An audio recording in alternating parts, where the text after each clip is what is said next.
Saudara Ketua Umum Partai Amanat Nasional Zulkifli Hasan membantah tudingan PKS soal sodorkan Kaisang di Pilgub Jakarta. Zulkifli menyebut parpol yang membutuhkan Kaisang.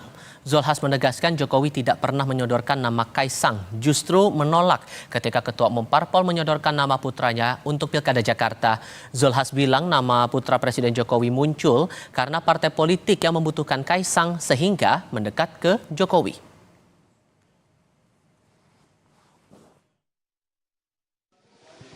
Gimana Pak kalau Kaisang begini-begini? Jangan Pak Zul, gimana nyuruh? Ya, orang saya tanya aja Pak Jokowi bilang jangan. Jadi nggak betul kalau nyuruh-nyuruh tuh yang ngomong siapa sih? Oh nggak benar, kapan Sekjen PKS ketemu Pak Jokowi? Tahu dari mana dia? Ya kapan ketemunya? Kok kayak pernah ngobrol gitu? Nggak pernah, saya ketemu nanya. Ayo, benar saya apa benar sana? Gitu loh. Mungkin partai-partai yang perlu Mas Kaisang ya, itu soal lain gitu. Di lain pihak, Ketua Tim Pemenangan Pemilihan Kepala Daerah PDI Perjuangan Adian Apitupulu mengungkapkan partainya tidak masalah jika harus melawan pengaruh Presiden Joko Widodo di Pilkada tahun ini. Adian menyebut campur tangan Jokowi di politik nasional maupun daerah bergantung pada kepentingannya. Namun ia menegaskan PDI Perjuangan siap menghadapi Pilkada lebih baik dari Pilpres. Sudah siap untuk semua risiko, dia cawe-cawe, tidak cawe-cawe kita siap. Dia pernah lakukan itu di Pilpres kemarin, dia bilang dia mau cawe-cawe, kita juga siap. No problem lah buat kita. Tapi pengaruhnya akan seberapa besar di Pilkada dibandingkan Pilpres cawe-cawe Jokowi? Tergantung kepentingannya, sebesar apa. Kalau menurut kita belajar dari kita punya pengalaman belajar dari Pilpres dan kita mempersiapkan diri lebih baik dibandingkan kemarin. Sehingga mau kayak apapun situasinya kita jalani. Sudah biasa dia cawe-cawe mulai dari presiden sampai mana. Khawatir biasa. Sama sekali tidak ada. Menawarkan nama Mas Kaisang kepada parpol Sama sekali ini. tidak ada. Partai Gerindra mengakui ada pembahasan antara Presiden Jokowi dengan partai di dalam Koalisi Indonesia Maju soal nama Kaisang yang akan maju di Pilkada. Namun Muzani bilang pembicaraan masih terkait penjajakan paslon, belum penentuan calon gubernur dan wakil gubernur yang akan diusul di Pilkada DKI karena waktu pendaftaran Pilkada yang terbilang masih cukup lama.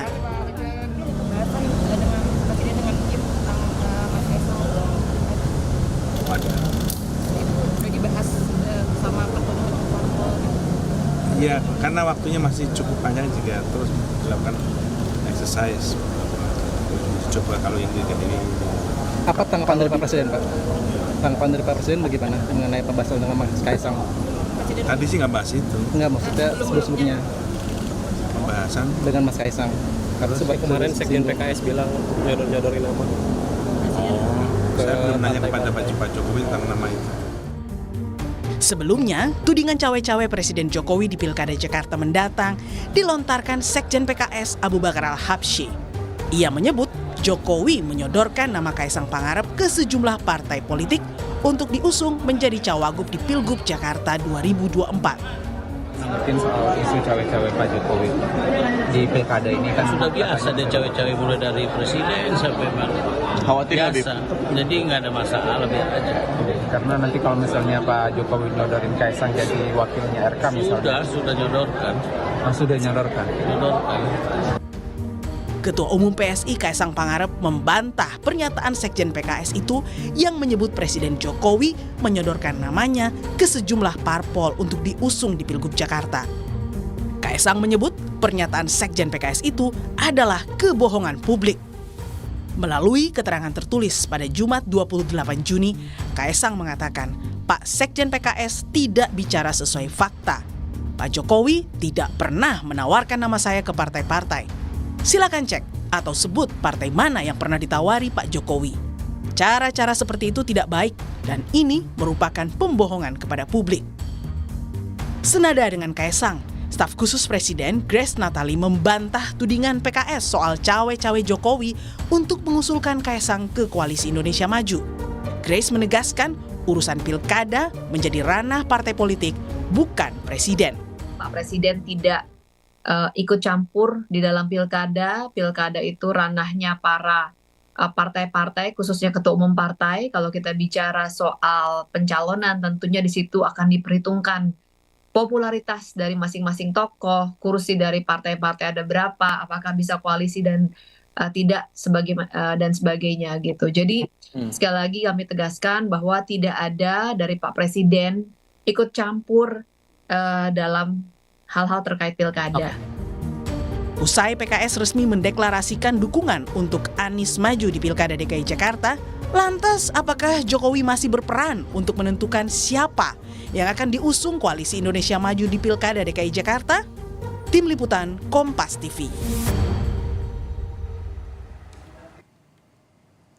Setelah tudingan PKS ada cawe-cawe Jokowi untuk mendorong Kaisang di Pilkada, PAN menyebut parpol butuh Kaisang untuk menang. Lantas, jika ada cawe-cawe Jokowi di Pilkada kali ini, apa pengaruhnya bagi parpol dan peta politik di Pilkada Jakarta? Kami akan diskusikan bersama dengan para narasumber. Bergabung saat ini Wakil Sekjen PKB Saiful Huda, kemudian Wakil Sekjen PAN Saleh Daulay, dan Direktur Eksekutif Parameter Politik Indonesia Adi Prayitno. Assalamualaikum, selamat sore semuanya.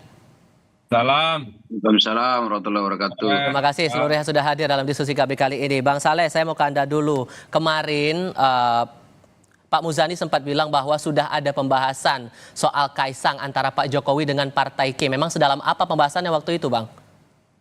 Ya, saya tidak mengikuti secara detail ya terkait kalaupun ada itu pembahasan. Yang setahu saya bahwa ada banyak calon alternatif yang disodorkan untuk Pilkada Jakarta. Jadi tentu salah satu diantaranya adalah Kaisang. Tetapi kan di luar Kaisang tuh gak banyak juga calon-calon yang lain. Jadi sekira pembicaraan terkait dengan calon gubernur di Jakarta ini masih sangat longgar sekali. Dan belum ada yang satupun di antara calon-calon tersebut yang sudah definitif, udah pasti akan bisa maju di dalam pilkada tersebut. Jadi karena itu saya kira kalaupun ada pembicaraan kemarin itu ya mungkin ya preliminary talk saja, jadi pembicaraan pendahuluan.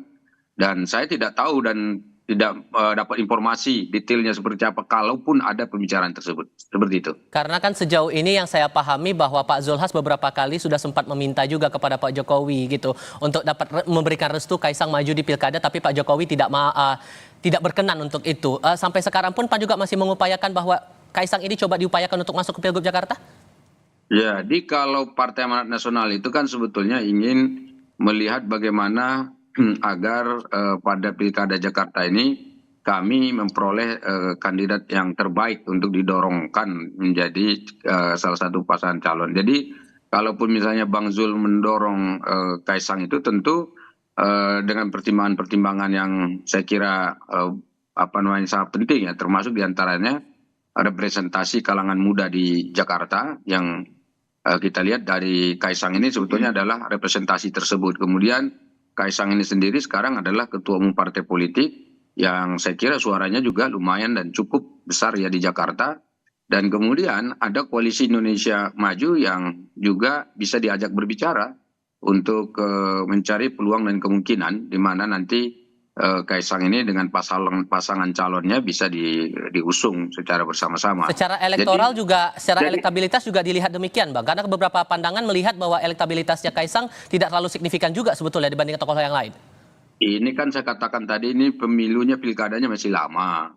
Jadi ini sementara waktu yang dilakukan ini sebetulnya lebih tepat dikatakan adalah mencoba merumuskan simulasi-simulasi pasangan calon yang tepat. Jadi pasangan-pasangan calon ini mungkin ya salah satunya kan tadi Kaisang ini. Tapi kan Bang Zul itu dia tidak hanya menyebut nama Kaisang saja. Kalau kita periksa di track record di mana di jejak digitalnya itu. Bang Zul juga menyebut nama lain. Misalnya katakan seperti Ridwan Kamil. Nah, Ridwan Kamil di Jakarta saja. Gitu loh. Kemudian kan Golkar menyebut ya kembali ke Jawa Barat. Misalnya begitu kan itu ada dinamika itu. Jadi dinamika seperti ini ya wajar-wajar saja dan saya kira tidak ada yang salah gitu. Jadi karena itu kami tentu masih melakukan simulasi dalam artian mencari dan menjajaki pasangan-pasangan calon terbaik yang akan kita usung. Oke, Mas Adi, kalau Anda melihat polanya ini muncul nama Kaisang untuk diusulkan ke Pilgub DKI, apakah sama polanya dengan saat nama Gibran ini diusung atau diusulkan untuk maju ke Pilpres waktu lalu? Ya, saya kira memang tidak ada bantahan apapun. Ada pola yang persis sama sebenarnya soal kemungkinan Kaisang maju dalam Pilgub Jakarta. Terutama misalnya ketika ada putusan dari Mahkamah Agung di mana umur 30 tahun saat pelantikan itu kan sebenarnya mengarah kepada satu orang yang sangat potensial untuk maju dalam Pilgub. Karena kalau kita melihat per hari ini nyaris tak ada orang yang umurnya 30 tahun siap untuk maju dalam Pilgub ya, apalagi Pilgub yang selalu dianggap sebagai Pilgub rasa Pilpres seperti Jakarta. Nah, yang kedua tentu karena ini variabel anaknya presiden, maka pasti pola-polanya seperti yang terjadi dalam Pilpres. Ada putusan MK, kemudian umur 40 tahun tidak cukup, tapi syarat sebagai kepala daerah kemudian bisa maju. Ini kan sama polanya, Mas. Tapi secara prinsip sebenarnya publik sudah menganggap ini perkara biasa ya. Sesuatu yang sudah transparan dan gamblang. Mau maju oke, tidak maju pun juga oke. Tapi yang kemudian menjadi ramai itu karena persoalan Kaisang yang sangat potensial maju dalam Pilgub Jakarta. Kalau pembicaraan kawan-kawan media dalam berbagai diskusi kan soal kemungkinan Kaisang bisa mendampingi Ridwan Kamil. Makanya tidak mengherankan kalau kita melihat partai-partai pengusung dari Kim khususnya selalu mengatakan bahwa Ridwan Kamil sangat cocok dan pantas untuk maju dalam Pilgub. Meski pada saat yang bersamaan wakilnya itu dirahasiakan. Saya menebak sebenarnya bahwa sangat mungkin kalau Ridwan Kamil pada akhirnya yang maju dalam Pilgub Jakarta, maka wakilnya adalah Mas Kaisang.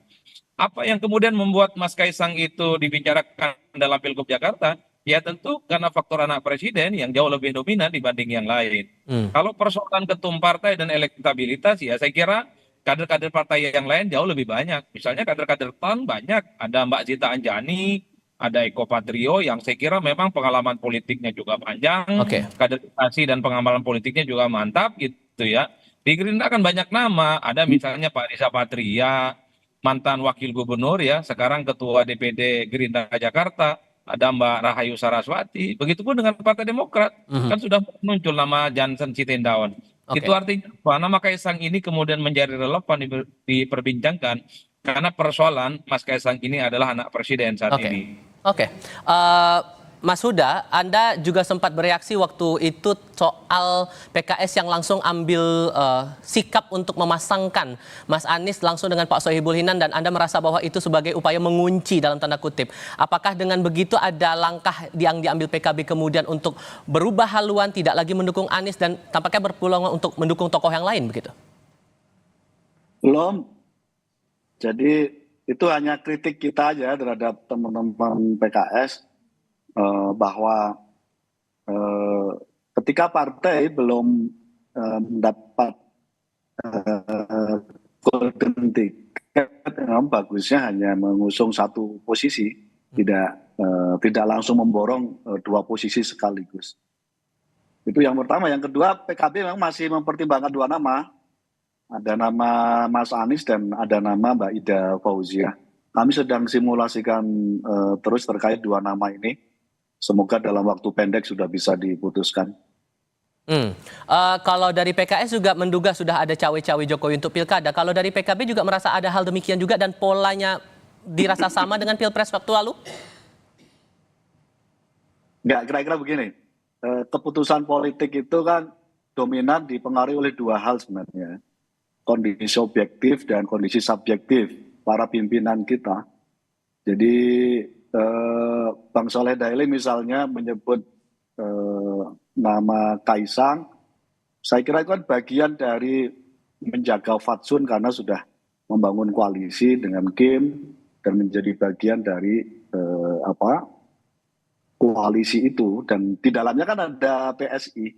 Jadi menurut saya sih itu hal yang biasa dan wajar. Tinggal saya kira publik saja menilainya seperti apa. Nah, terkait dengan spekulasi siapa yang mendukung siapa atau partai yang lebih pengen siapa, saya kira nanti di akhir aja, Mas. Nanti kira-kira menuju tanggal 27 Agustus pas mau pendaftaran, akan kelihatan lebih detailnya seperti apa. Tadi kan Anda sudah bilang ada nama Mas Anies, ada nama Bu Ida. Nah, sejauh ini kecondongannya mengarah kemana dan bentuk komunikasi politik yang dilakukan PKB ke partai lain gimana? Kami terus bangun komunikasi dengan teman-teman PDI Perjuangan, komunikasi ke PKS, dengan teman-teman Nasdem juga komunikasi.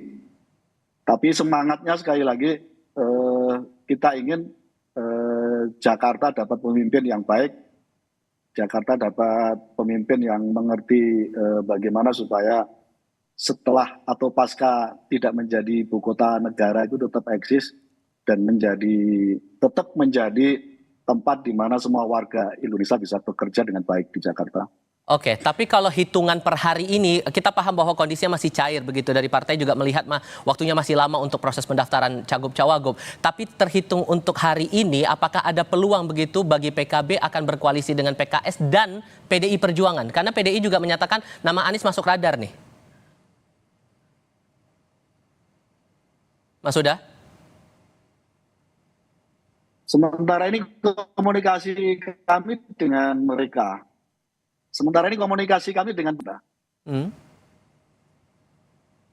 Mas Huda sedikit terpotong. Mohon maaf, boleh diulang lagi? Halo? Ya, silakan. Yes. Sementara ini komunikasi kami dengan teman-teman PKS, Nasdem, dan teman-teman PDIP. Dengan Bang Saleh Daule kita belum. Udah. Oh udah, gimana tuh ceritanya? Coba dijelasin dulu. Bang Saleh silakan. Nggak, jadi begini. Saya kalau konsepnya itu begini. Jadi komunikasi itu kan ada yang formal, ada yang informal. Jadi Mas Huda, saya kemarin ikut pengawasan haji bersama Ketua Umum Muhaimin Iskandar. Dan saya nggak lama ngobrol sama beliau juga. Jadi bagi saya kan Pilpres itu yang betul kata Ketua Umum kami, Bang Zulkifli Hasan, memang Pilpresnya udah selesai. Jadi karena itu kita harus move on kan. Ini barusan tadi pagi waktu di Rakernas disampaikan. Nah karena itu bagi kami ini Pilpres ini sudah selesai dan kita tunggu nanti pelantikan. Nah sekarang Pilkada ini jangan langsung sejajarkan dengan Pilpres. Nanti kita agak susah untuk rekonsiliasi. Justru Pilkada ini harus dijadikan sebagai ajang kita rekonsiliasi. Caranya bagaimana? Caranya ini misalnya kayak sekarang. Ibu Ida mungkin mau didorong untuk maju. Itu coba kita simulasikan dulu dengan calonnya Kim gitu loh. Seperti apa? Masuk enggak gitu. Dan kemudian so far PKS, sejauh ini setelah komunikasi itu dengan Gus Imin ngereaksinya gimana? Enggak, ini kan saya informal saja ya dengan Gus Imin ya. Dan ya agak lama lah namanya juga ketemu di sana ya. Tapi reaksinya dia mengatakan kan belum final. Jadi Cak Imin mengatakan ini belum juga gitu loh. Sama seperti yang dijawab oleh Mas Huda tadi. Jadi belum tadi artinya ini masih terbuka kemungkinan untuk katakan membuat simulasi-simulasi baru. Nah karena itu jangan sampai misalnya sekarang PKB langsung ambil jarak. Oh udahlah ini kan Kim di sana kita di sini. Itu yang kemarin Pilpres sudah selesai. Ke depan kita tatap lagi agenda baru kita yaitu agenda Pilkada. Ingat bayangin kalau seluruh agenda Pilkada di Indonesia itu dibuat berseberangan secara diametral gitu, bertatap-tatapan begitu. Ya kan ini rekonsiliasinya nggak terjadi. Sementara kita tuh pingin masyarakat kita jangan terbelah. Jadi boleh misalnya di Pilpres kemarin mungkin kita berbeda, tapi di Pilkada kan tidak tertutup kemungkinan kita bersama. Sama seperti yang tadi PKS ambil dua kata Pak Mas Huda tadi. Udahlah gubernurnya mereka juga gitu, jadi wagubnya juga mereka. Ya kalau seperti itu kan berarti nggak masuk nih. Kita buat simulasi baru, coba tawarkan ke kita dulu barangnya. Cocok nggak gitu loh. Jadi jangan-jangan ini cocok gitu. Ini cara yang sangat efektif loh untuk kita membangun kebersamaan lagi ke depan. Karena gini, jangan sampai hanya karena urusan politik lalu kita nggak bisa komunikasi dengan baik. Iya kan, dalam pilkada-pilkada dan juga dalam urusan negara ini. Urusan kita banyak. Urusan kita ini banyak untuk ngurus masyarakat ini. Jadi temanya bukan hanya soal pemilihan, tetapi di balik soal pemilihan itu ada agenda besar yang harus kita kerjakan demi kepentingan masyarakat dan rakyat, begitu. Oke, nah kalau Mas Adi ngelihatnya PKB peluangnya kemana nih? Kalau sudah ada komunikasi informal seperti itu, ada peluang nggak PKB buat bergabung ke Kim atau justru membuat poros yang lain atau ada peluang-peluang tertentu? Tapi jawabnya nanti ya Mas ya, jawabnya setelah jeda berikut ini, kita jeda sebentar.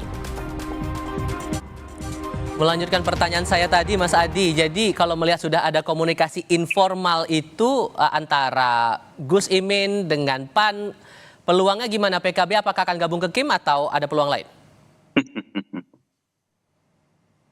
Mas Adi?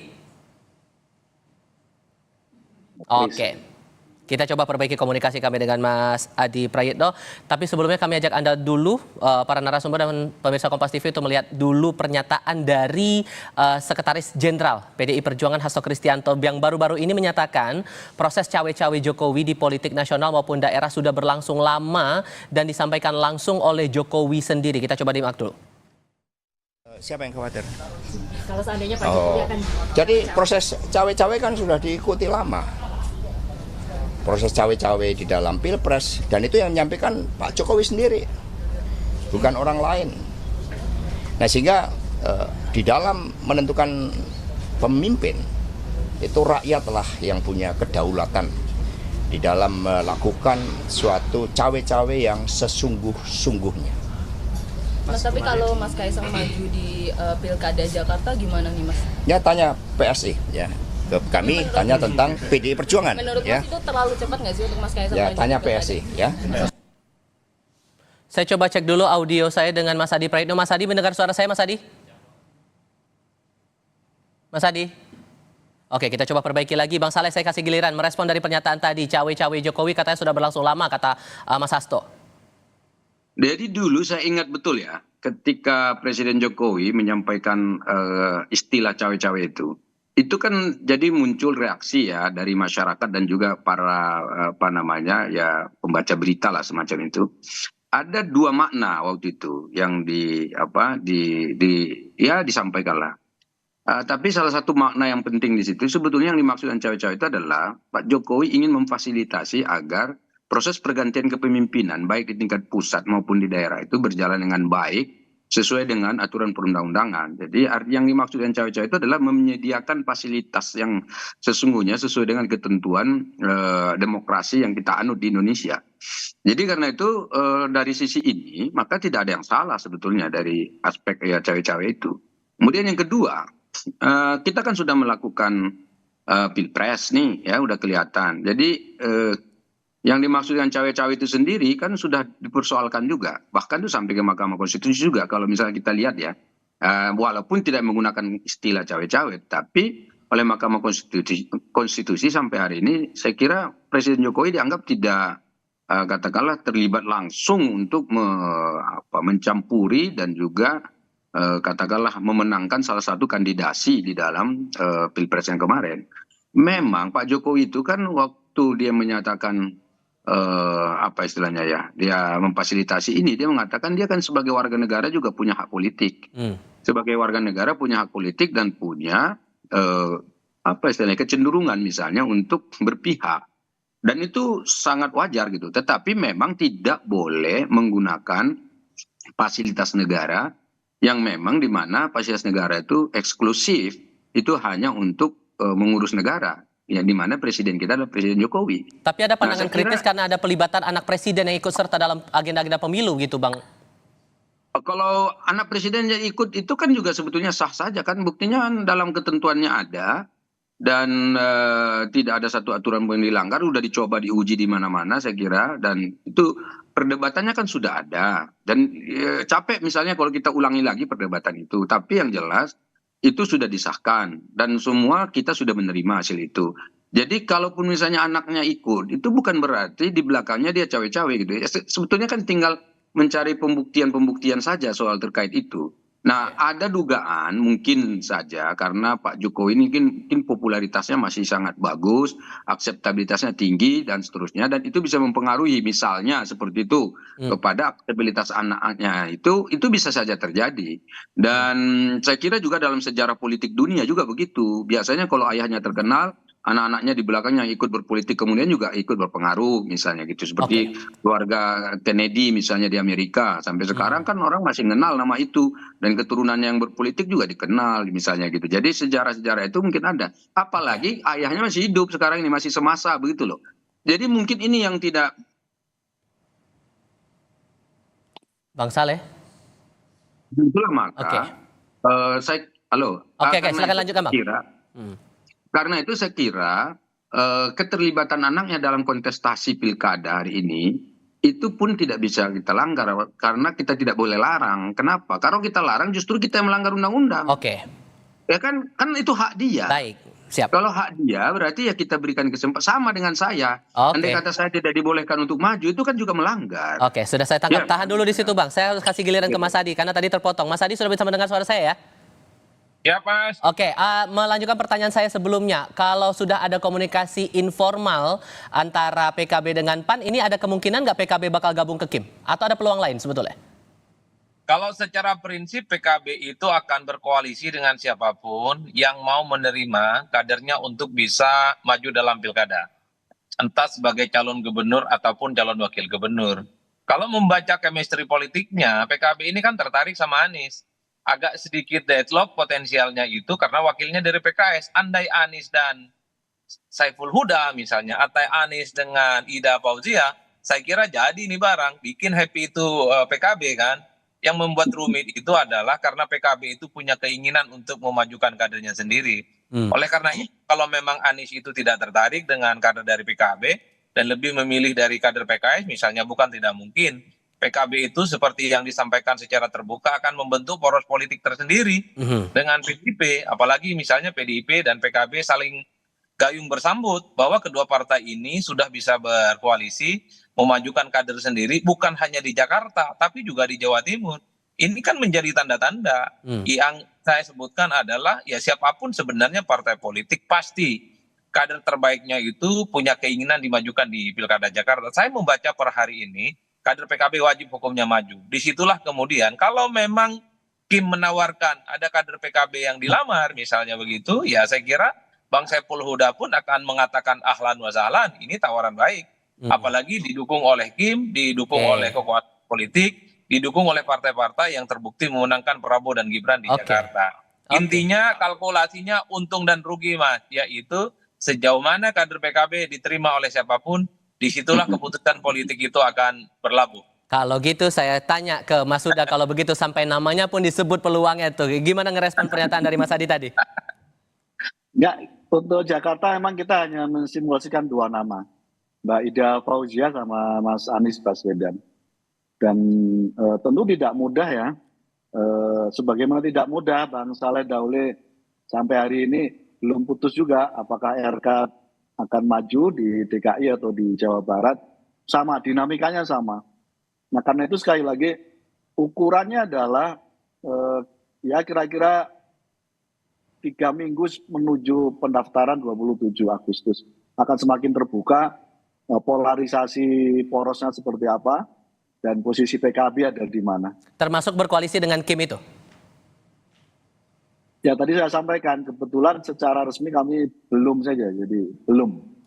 Kalau sudah ada informal kan tadi berarti Bang Soleh sudah mendahului saya kira. Lebih menariknya gimana nih Mas Adi kalau Anda melihatnya ini? Untuk sosok Cawagupnya sendiri, karena kan ini yang jadi pertanyaan juga kalau dari PKB bilangnya 2 nama yang akan dieksersis, nama Mas Anies dan Mbak Ida, itu nama lain untuk Cawagup potensialnya gimana? Sebenarnya kalau soal partai-partai yang tertarik untuk berkoalisi dengan Anies, sebut saja misalnya PKB, ini kan soal siapa yang bisa mendampingi adalah titik uji apakah partai-partai itu akan solid ataupun tidak. Ketika PKB mengumumkan Anies sebagai calon gubernur pertama kali, terkesan memang ini keputusan politik yang menunjukkan betapa memang PKB itu melihat Anies rasional jika diusung maju di Jakarta tentu soal potensial menang dalam kompetisi. Tapi ketika wakilnya itu seakan-akan dikunci oleh PKS, Sohibul Iman, PKB tentu bereaksi. Publik melihat karena memang PKB pun ada keinginan supaya salah satu kader terbaiknya untuk bisa maju, Mbak Ida Fauzia. Nah PDIP yang dulu misalnya juga dikaitkan soal kemungkinan ingin bergabung dengan Anies, tapi wakilnya dikunci oleh PKS, bangunlah mereka ini komunikasi dengan PKB tentang kemungkinan berkoalisi, bikin poros sendiri entah di Jakarta ataupun di Jawa Timur. Sorry, saya potong di situ. Kalau kemudian kemungkinannya PKB berkoalisi dengan PDI Perjuangan, Cagup-Cawagupnya siapa kira-kira pasangannya? Ya ada Mbak Ida Fauzia tadi yang disebutkan simulasinya, Anies pasti akan ditinggalkan.